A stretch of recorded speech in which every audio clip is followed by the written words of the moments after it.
Well, joining us for a conversation on these all-important matters, especially as President Mahama has said that the economy is broken on many fronts. But while he delivers that verdict, the minority is saying he should stop lamenting and fix the country, fix the situation. Where do we go from here? What is the take of our guests joining the conversation this morning? Well, we'll find out from them. Joining the conversation, we have Benjamin Kwashi. He is a member of, he is the chair, Council of Elders chair, NDC South Africa. We also have Kwame Nkrumah Bozio, Osajefo himself. He is General Secretary of the CPP, joining the conversation. We shall have other guests on board also as we delve into this all-important conversation. Gentlemen, good morning. Good morning. I'm saying good morning to you for the second time. Yeah. Yes. It's good to have you join the conversation. Good. I'll start with you, Kwame Nkrumah. Yes. Today is a momentous day. So what did you make of the Sona? What did you make of the expectations you had vis-a-vis what you heard Mr. President deliver? Well, as I said before on an earlier program, the Sona is meant to capture three key things: where we are as a nation, where we need to go, and how we will get there. When it comes to where we are, I think I was quite shocked with the revelations as to what is in our coffers. But of course, all this data will be subjected to further scrutiny. To see whether it is as serious as the situation is. Regarding where we need to go, I was very encouraged. I think there's a Bible verse that, to paraphrase, that out of affliction arises great things, more or less. Yeah. You can tell, it is very evident that His Excellency's 8 years in opposition has really helped him.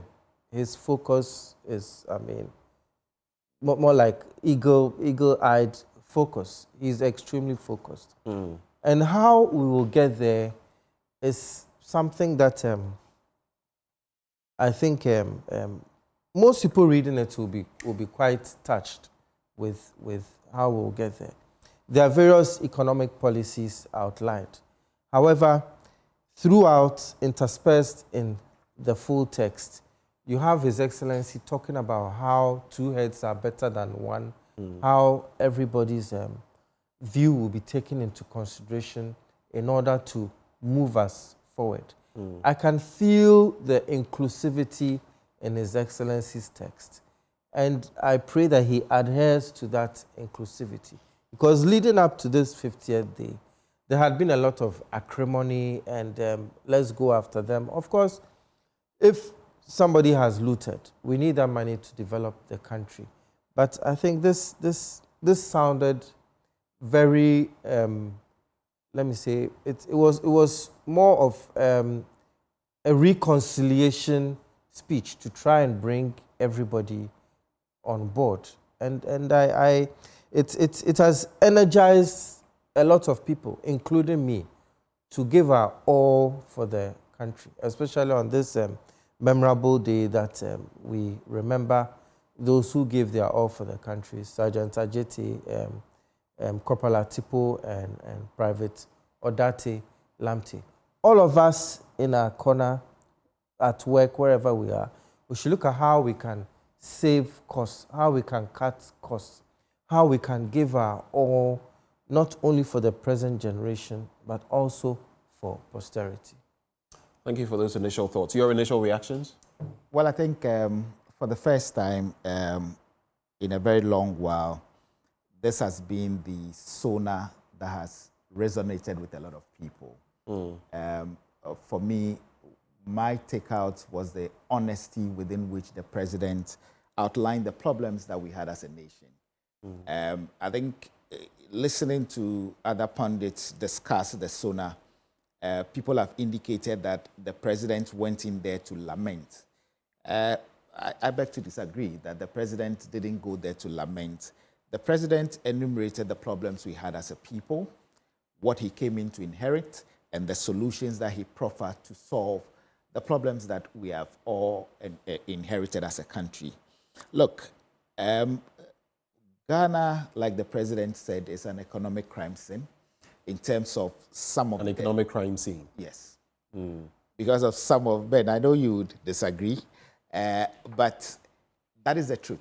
The stark truth that looks us in the face, it's some of the revelations that the president gave us, some of the revelations that would come in the days and weeks ahead.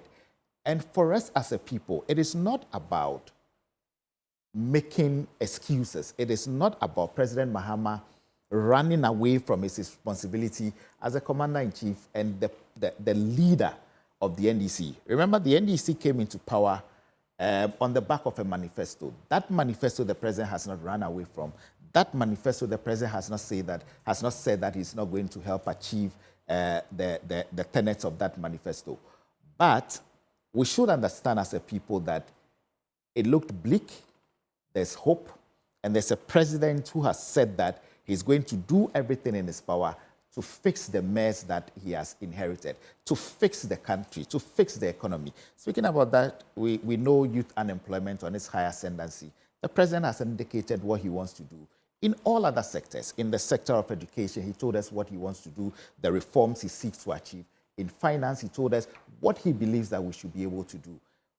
Top of the agenda is the president's belief that we should plug the loopholes in our financial sector so that we'll be able to develop the country without overburdening our citizens with further taxes that we have all said that is not a good thing to say. Look, I heard you on your take when you spoke about this whole thing of unemployment and the call by the former vice president and the MPP flag bearer for the last election that President Mahama should not be seen as somebody that is making people lose their jobs, because on the back of everything else that the NDC promised that there will be jobs for the teeming youth. But that is more of a political talk than a legal one, because when you look at the appointments and employments that were made by the previous administration, they were all done in bad faith. They were politically motivated. Should we get to the point where we stop this thing, either from the standpoint of ethically, don't do these last-minute appointments, yes, so especially when it's quite a number like we saw, exactly. Or we should all agree that we get to the point where even if appointments are made, when you come to power, if there's a change, let them be. Exactly. Yeah. So I love the point where you said that we should look at it when we go to the constitutional review stuff and make sure that those provisions are entrenched in the Transactions Act. I'm sure that when we get all these things done, as a country, we shouldn't be going forth and back about this thing. We are joking with the lives of our people. And I'm sure that if we get this entrenched in our constitution, especially in the Transition Act, the country will not be as a standstill as we are today. Okay, so interesting initial thoughts, but let's talk money. Yeah. In the end, some will say money makes the world go round. Yes, you're right. I think God makes the world go round. But the point is, 721 billion Ghana cedis in debt, also on the back of the exchange rate and all of that, and the different dynamics. You look at, in fact, when you look at projects, if we are to go by what the president said, that leaves us with a very stark reality. Projects initiated, and I've spoken about some of them this morning. Agenda 111, 400 million. What can we show? Though the National Cathedral was not mentioned, that's another what? $50+ million. What do we have to show? And the various projects dotted across the country. Exactly. We could even go and look as far back as before 2016 and the NDC's administration. Absolutely. We don't have to stick to the last 8 years. No. We can go back and look at value for money and continuity over time. Then we talk about ESLA. The 45 billion or so that was there, and the 70 billion debt we have. You can look at the energy sector debt, which is tied into that. You can look at the sinking fund, $65,000 or so dollars, plus 134 or 143 million. I mean, if these are our realities, then the task is enormous. How did you find that aspect of the president's delivery in respect of the economy? Kwame Nkrumah. Yeah,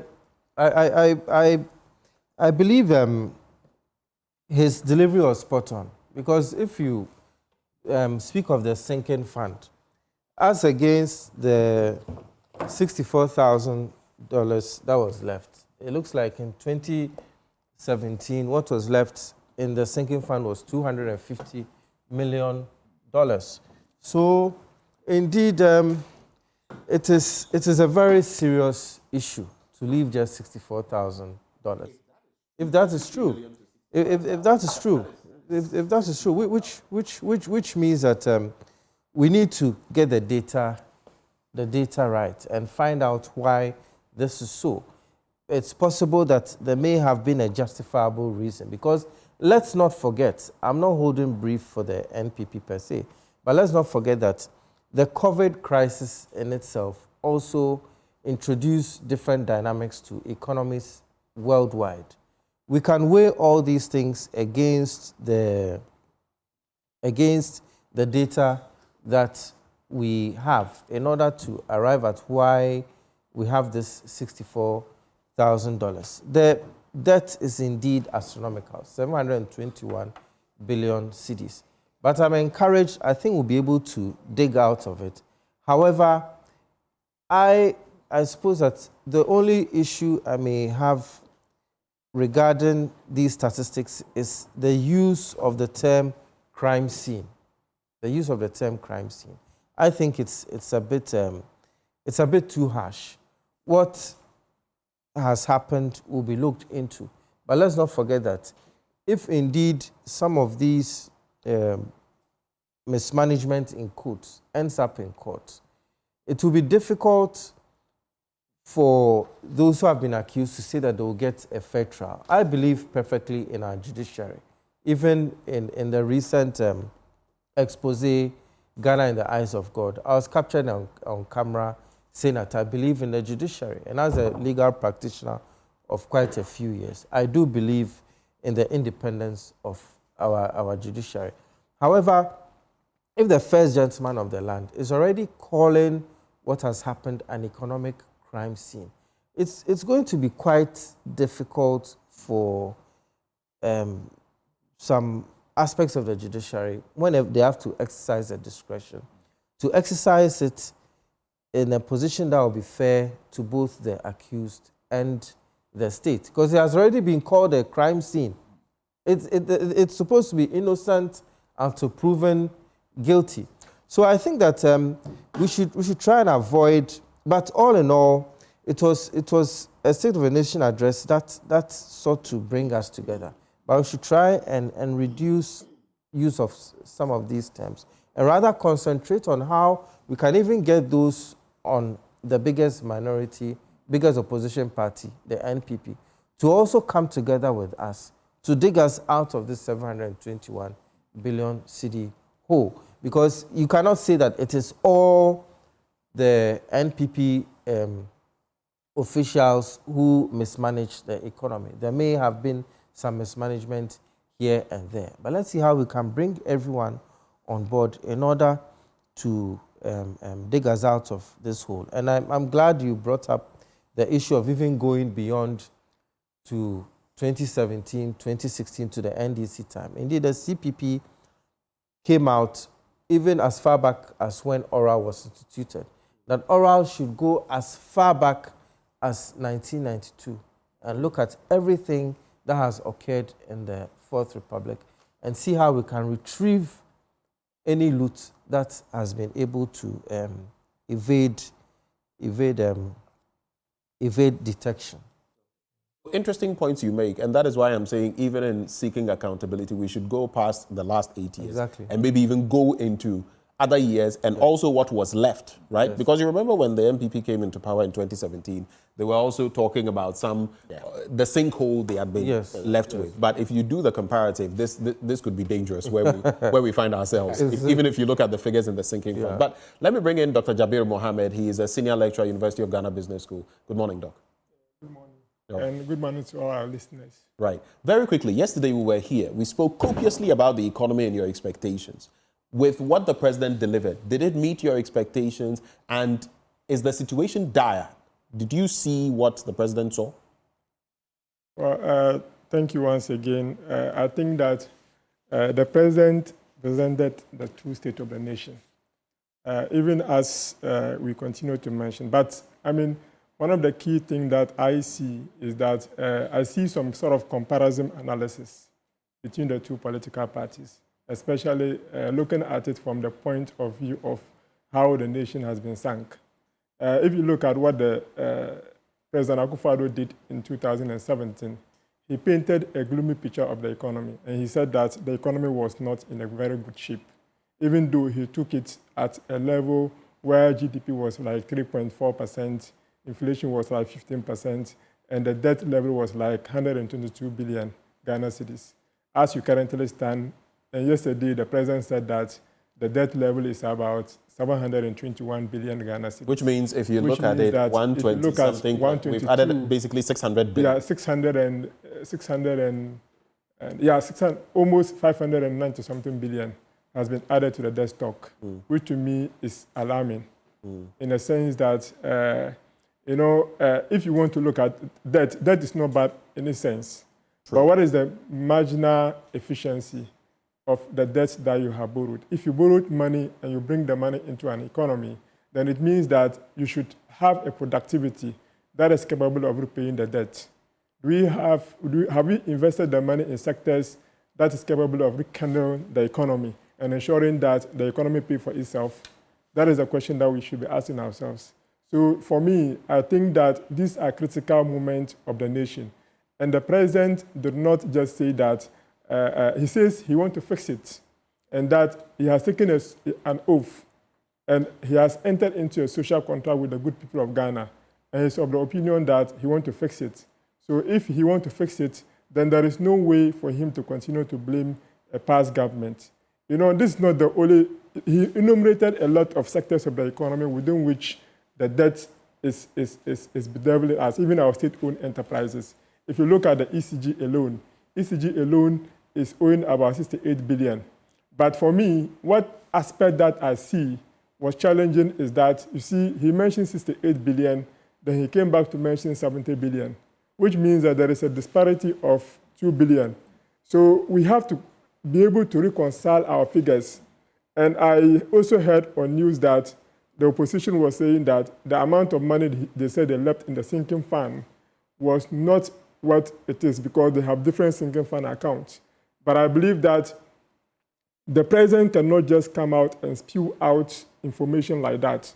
I believe that some reconciliation was done in most of the, the accounts all over. So to the extent that you leave a paltry amount of $64,000 dollars in an account and 143 million in another account, the essence of sinking fund in finance is to ensure that we have stability in the sense that you can do a buyback. If you issue a loan, or if you issue if you issue a bond, and the bond goes to the market, and the rate was like, let's say, 15% or 20%. You remember that in 2015, thereabout, the then government having a sinking fund, leverage on the sinking fund, to be able to issue a buyback. So if the interest rates are high, you can issue a buyback, and you get the buyback back at a lower interest rate and reissue another bond. That is the essence of setting up a sinking fund. So when you set up a sinking fund, you give a booster to your investors or your borrowers of those who want to lend to you, that we are confident that we can always repay back our loan. We have the buffers in place. So sinking fund is like an asset-backed security, if you look at it into a digital finance. Okay, so the financing vehicle is very important. And another element that I want to speak about is the fact that if you look at the aspect of, the energy sector. The energy sector has a lot of challenges, in which he said that about 70 billion, as I said earlier on. And in addition to that, ESLA was set up in 2015, thereabout, right?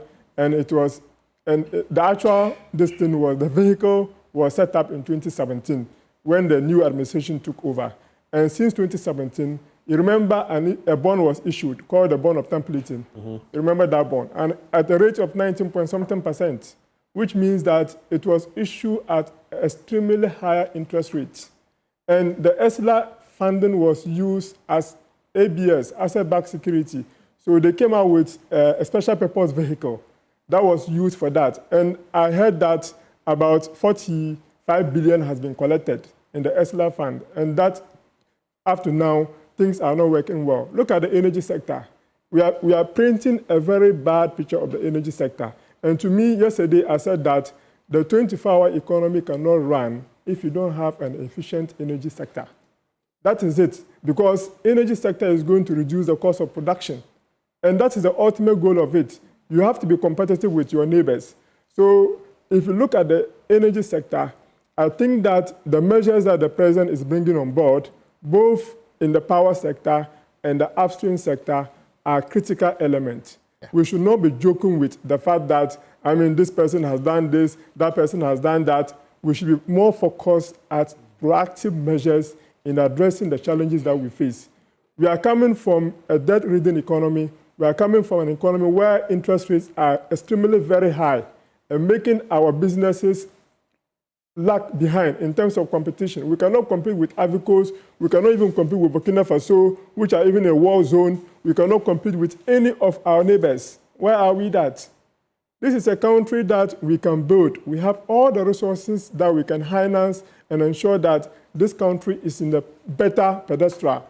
But if you don't put in the mechanisms in place that will allow the country to be in a better position, as a country, we cannot go anywhere. For me, I believe that the president is saying that I'm not going to be talking about, what do you call it, this person has done that, this person has done that. I want to be focused and deliver my mandate. He has only 4 years. And after 4 years, he's gone and gone forever. What legacy are you leaving behind? So he has to stop about the personal rendition, that A, B, C, D. And even those who speak for the government should know that the president has set the tone, that comparative politics is highly essential, but it should be essential in areas where it's going to inure to the benefit of the good people of Ghana. Good people of Ghana has voted for you, so when you come in, stop complaints and deliver your mandate. Interesting thoughts shared there, the economy and where we find ourselves. You've not had a bite on that, so yes. Quickly on that. I think that I agree with the assertion that my good brothers have given. Every country runs on the economy. I think that with the picture that we had, I felt that it was too bleak. 721 billion debt when you got it from something more lower. But like I keep mentioning, if you factor it in, you are looking at the exchange rate. So yes, the more your currency is devalued, the bigger your debt. Your debt will see. Take it whatever way you want to take it. Like you said, it's a bleak picture that we shouldn't be there as a people. And I'm happy with Doc saying that we should not play politics when it comes to the economy. I think that as a people, President Mahama has set the tone. And it is good that people who speak for the government should also note that the tone is that, yes, there are challenges. Yes, I inherited A, B, C, D, but it is not time to lament. It is time to look for solutions. It's time to proffer what will give reprieve to the citizenry because they've given you that overwhelming endorsement. And again, I think that some of the figures that we are hearing and some of the expenses that we have done as a country, as a government, we need to relook at our Financial Transactions Act again.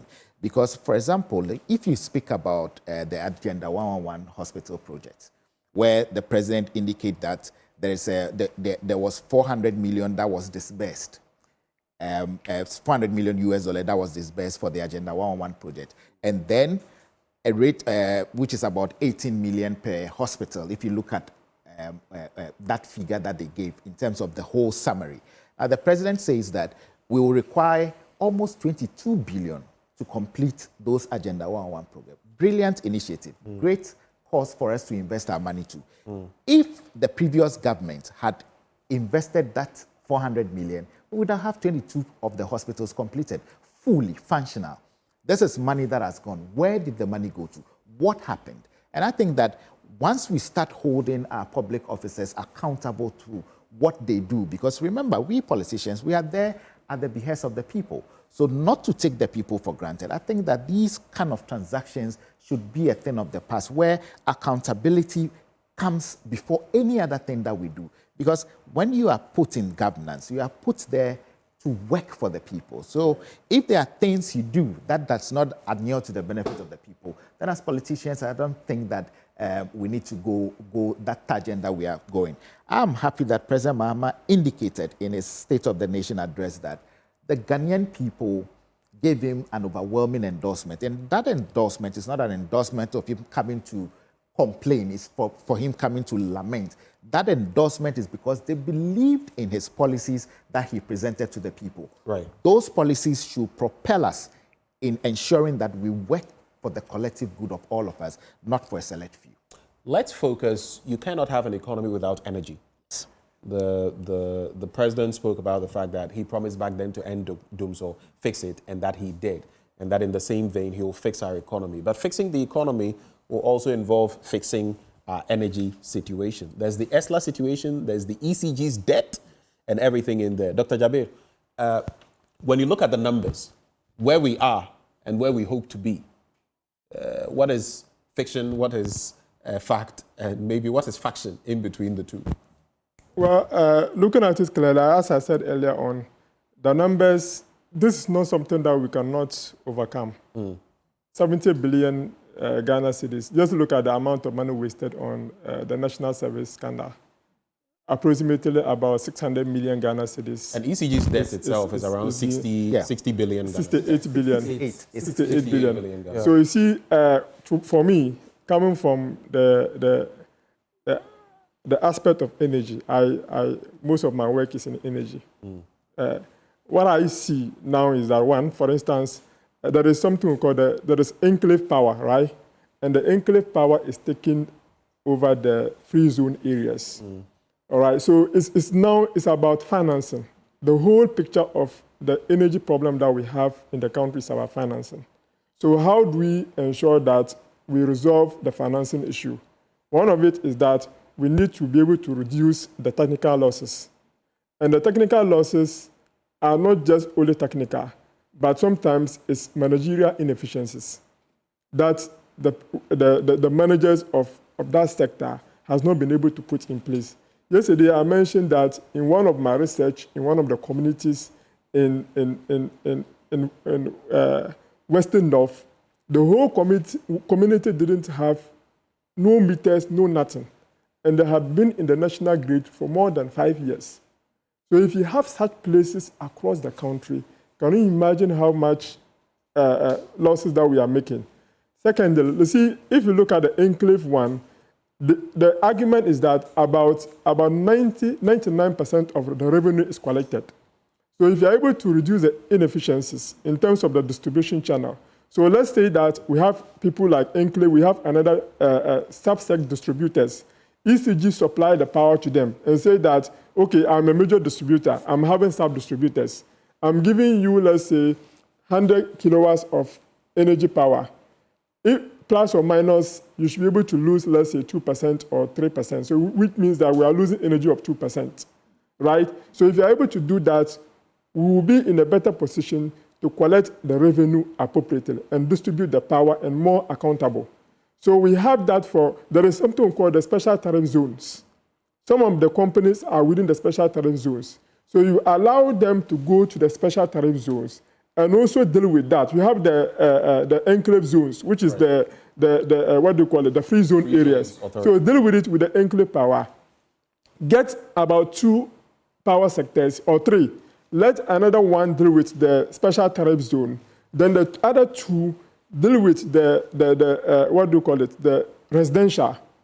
Okay, so if you pick that, so if you pick the businesses, you have the special tariff zone, then you have non-residential, which is businesses like yours, right? And in 2022, the government came out with what we call a reversal of tariffs. The PURC did that. They reversed about 36% of the tariffs. Now, this is what happens. The picture is that the businesses were subsidizing, cross-subsidizing for the household about almost some tariffs. So if you are supposed to pay X, Y, Z tariffs, then the businesses will cross-subsidize component of it for the residential. Now, they reversed about 36% of it in 2022. We did a policy paper on that, and the result shows that if you reverse up to 100%, we are going to eliminate a lot of inefficiencies in the power sector, especially the household level. Because the household levels are those who sometimes waste the power because you are buying at a lower tariff. So once the one that the businesses are subsidizing for you is completely reversed to you, then it means that we are having some cost savings there. And that cost savings can come in to augment what is already existing. That position paper is there, And I don't know whether they have actually looked at it critically or not. We did it with the PURC. The report was presented, and next month I'll be presenting it at a conference in the UK, at Oxford. So some of these things are the things that we need to do so that we can eliminate the inefficiencies. We shift I'm particularly happy about the president saying that the metering system and what do you call it, and the revenue collection is going to fall on the cash waterfall mechanism, which means that when the revenue are collected, it is going to be distributed to the appropriate quarters.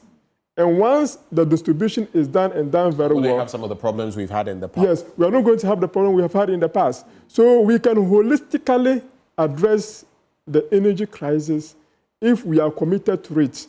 And by what he's saying, it should not just be by words. It should be actionable policies in place to ensure that some of these things are properly addressed. Otherwise, we will talk and talk and talk and go back. The problem about this country has been about talking. After the English, we rattle the English all over the place. But when it comes to policy implementation, there are a lot of slippages in the way and manner in which we implement our policies. Okay. And that is what we should be targeting and ensuring that we harness all the resources that we have to ensure that we build a nation that we all of us want to do. He says that, remember he says that, I want to build the Ghana you want, right? And the Ghana you want is that our pockets should be what? Should be okay. If I want to buy food or anything, I shouldn't feel what? The pockets, right. I shouldn't feel from my pocket. So let's fix all of these power crises, and our problems will be resolved. He talks about the road sector as well, saying that some of the claims that were made about road construction were untrue, that resurfaced and other roads were claimed to be, new roads or constructed roads among everything. And then he also delves into the issue of education. He says he makes it a point of reiterating that he will not cancel free SHS. But then he also says, I'm committed to ensuring that quality education remains a top priority. And then he talks about some of the tweakings that will be done when it comes to the education sector. How did you find those? Well, I was quite impressed with that because he was being very honest about it. You have to present the true picture to Ghanaians, not sugarcoat it. And I realized he was looking at letting parents cover some aspects of the free education, but however, maintaining free education as it is. And some of these aspects are the boarding and the feeding. The whole idea behind free education, and which I believe that in spite of all that has been said against His Excellency Nana Addo Dankwa Akufo-Addo, the whole idea of free education was to make senior secondary school education accessible for all. And that was, he was able to achieve that. We should give that to him. We shouldn't take that away. He was able to achieve that. However, there were a lot of difficulties. And His Excellency John Dramani Mahama's policy, or his idea of having parents pay for the boarding and feeding, is also a step in the right direction. Because with that, you don't limit the universal access to the secondary education, so that those who may not be able to afford the boarding and the feeding then can be day students in their areas, so that there will still be access to education, and the schools too can also concentrate on the quality of education, because a lot goes into the feeding, a lot goes into the boarding. These amounts can then be diverted to shoring up the quality of education, better facilities, training the teachers, and all that. So it's a good thing. It's a good thing. It reminds me of, I think there was a slightly similar policy in the CPP area. I think it was a accelerated development plan in education. Yes, accelerated development plan in education, and this has undertones of that, where during that era, the free education was more or less targeted. It was started in the northern sector, and then it seems there was an attempt to make it gradual. The universal approach by the NPP was not sustainable, but at least they did start something. And with the tweaking that His Excellency wants to do, and I know that things will work out in the education sector. You're optimistic? I'm very optimistic. Also, I believe, when His Excellency makes certain promises, he's able to deliver. And in 2015, during the Sona, when he promised to solve the energy crisis, he did indeed solve the energy crisis. So I think that he'll be able to deliver as long as we, the Ghanaian citizenry, we also avail ourselves to do our bit 100% to move everything forward, including holding them accountable on a daily basis and holding ourselves accountable on a daily basis and not waiting till the frog is dead and is stretched out before you see. Quoting the president. You don't wait for the frog to, while the frog is alive, be pulling the frogs. You can still stretch out the frog who is alive. Don't wait till the frog So you is see dead. your true size. Exactly. But there are a number of matters on which have economic dimensions. He says they will pay bondholders to the last peswa. But don't forget that there's been talk about certain taxes being scrapped, COVID-19 levy, betting tax, e-levy, and all of that. And then tied to that, there's the manhunt for fugitives, so to speak, the National Service Authority, among others. How do you fuse these? I know people will say oral and all of that, but how do we actualize these? Because if you're going to be paying the bondholders, for example, and you're going to be hemorrhaging taxes, how are we going to do it? What's your take? I have stated that the work of the current finance minister is not one that anybody should envy. It's a very difficult one. The finance minister will have to help the president in ensuring that we find a solution to these gaps. The truth of the matter is that the country cannot any further accept that we tax our people more than we can do. Taxes, like we've indicated, have helped develop the country. Some of them are nuisance taxes that the president and the NDC promised that they were not going to continue with. Indeed, going past the rhetoric, yes. How do we move forward? That's the question. As for describing something as a nuisance or something, that one is the easy part. I think that you've indicated one aspect of it, where you say that people have looted resources from the country, plunging those resources back and ensuring that they go into the development of the country. For example, what has happened at the National Service Secretariat is something that there shouldn't be anybody being a fugitive and running away from accountability, because for me, that is robbing the state. So if we are able to get whatever has been taken away by such acts, then I'm sure that we'll be able to fix certain things that the president has said that he's going to fix. And again, also, there are other things that Doc spoke about ensuring that everybody pays taxes, everybody ensures that whatever the state is providing, that is services that needs to be paid for, we pay for it. These are areas that I believe that the president believes that he can be able to plug the loopholes and ensure that we don't overburden our citizenry with taxes anymore. And just on a quick point, some reactions from, of course, Mahama Ayariga, the majority leader, said the president had brought hope. But if you listen to the minority leader, he had a very different perception. He said if the president had any concerns, his duty was to fix it. If you are quoting him, if the president has any concerns, his duty is to fix it, fair or foul. And then he also says, in respect of the mass dismissals, he says, on the streets of Accra today, the youth of the country are saying that Mahama Bako, termination bebre.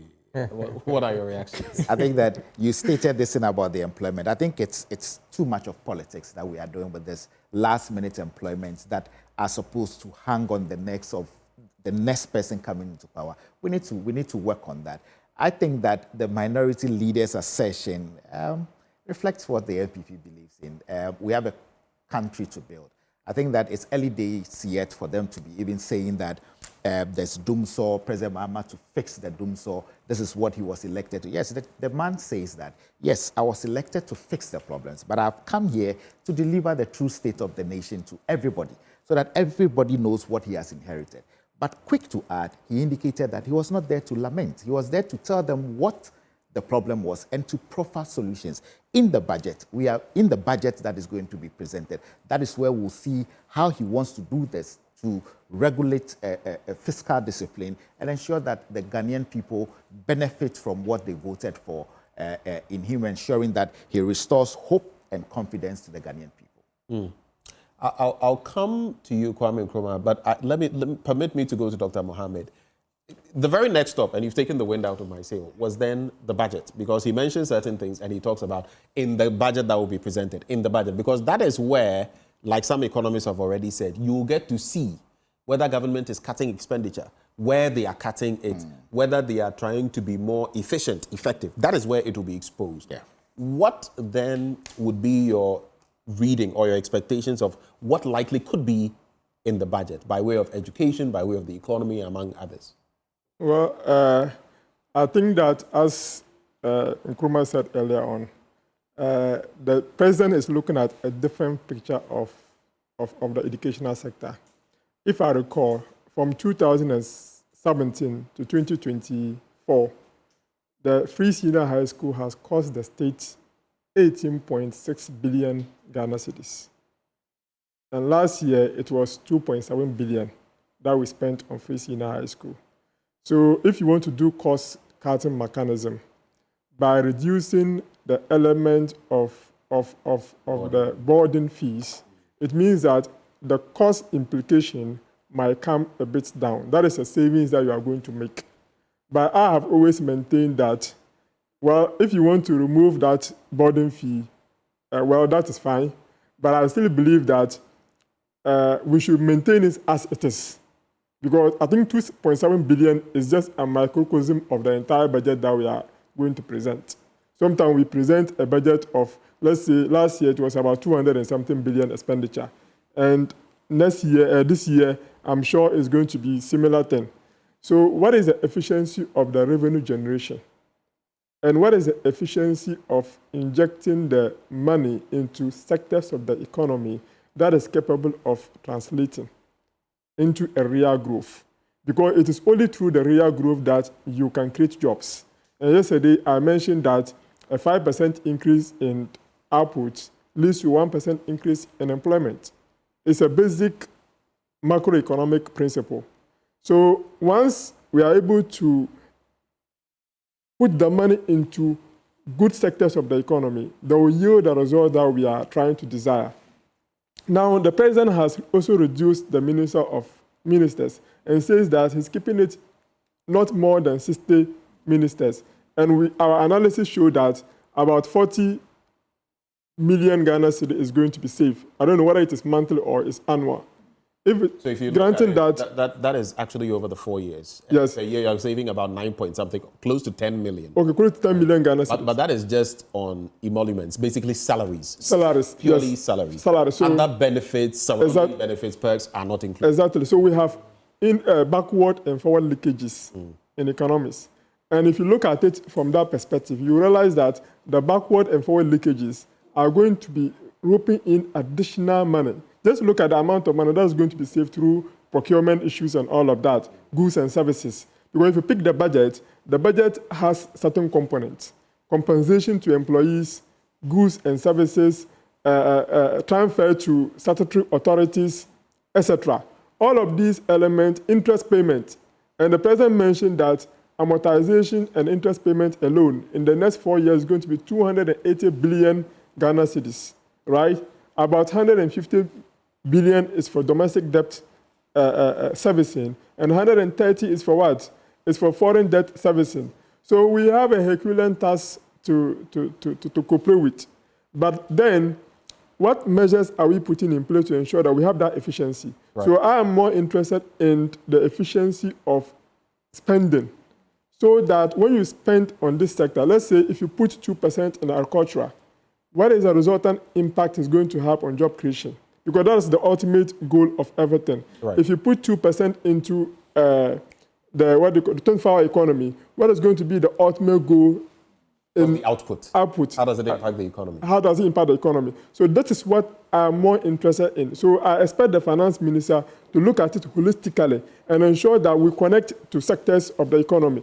let's not just do activity-based budgeting, but let's do efficient-based budgeting so that when we put money here, it gives you an output at this element. So for instance, Free Senior High School, you should be able to connect to industry, you should be able to connect to agricultural sector, you should be able to connect to the health. So let's connect our spending that way so that we spend within, then the economy grow within. All right. Gentlemen, for the sake of time, I'll have to take your final comments. We have a limited conversation. I'll start with you, Kwame Nkrumah. Well, my final comments are that things look very positive. So we should all be focused on what will be efficient. And as I said earlier, let's even look at one of the richest, if not the richest country in the world, and the richest man, Elon Musk, with the Doge department in the US, where they are looking for ways Department of Government Efficiency. Yes, to make things efficient. All of us as Ghanaians, we should try and be as efficient as possible. Where we can save costs, let's save costs. And let's target where we can also get revenue, especially with export. If we look at this morning on air, the 5 countries that Ghana imports most from, we have China, number 1, UAE, UK, US, I forget the 5th one. But you can see that the countries that are making it, they export a lot. Our population is not such, it's small. We cannot get to that level that we want to. So let's concentrate on the areas that will bring in revenue. Benjamin? I think that, like Nkrumah said, this State of the Nation has reinvigorated the spirit of hope into the Ghanaian people. I think that much work also needs to be done. We don't need to lazy around.